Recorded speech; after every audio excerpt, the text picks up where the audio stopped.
आषाढी यात्रेनिमित्त छत्रपती संभाजीनगर जिल्ह्यातील छोट्या पंढरपुरात येणाऱ्या भाविकांची गैरसोय होऊ नये यासाठी मंगळवार 16 जुलै रोजी रात्री 8 वाजेपासून ते बुधवार दिनांक 17 जुलै रोजी रात्री 12 वाजेपर्यंत छत्रपती संभाजीनगर ते नगर महामार्गावरील वाहतूक व्यवस्थेत बदल करण्यात आला आहे।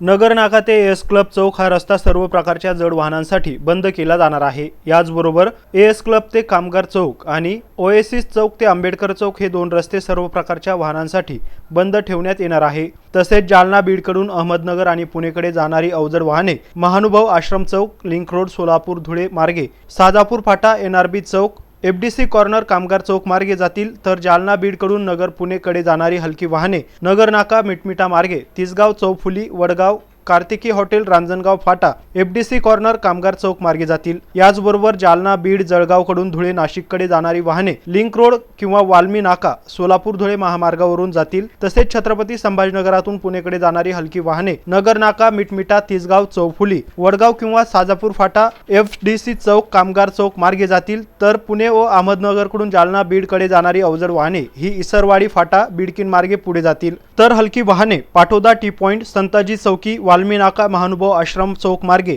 पुढे जातील। तर पुणे नगरकडून नाशिक धुळेकडे जाणारी हलकी वाहने पाटोदा टी पॉइंट, वाल्मी नाका, सोलापूर धुळे महामार्गावरून पुढे जातील। या वाहतूक व्यवस्थेतून पोलीस, अग्निशमन, रुग्णवाहिका आणि अत्यावश्यक सेवांच्या वाहनांना सूट देण्यात आली असल्याचं वाळूज वाहतूक पोलीस शाखेच्या वतीने कळवण्यात आलं आहे। अशोक साठे, एमसीएन न्यूज, वाळूज, छत्रपती संभाजीनगर।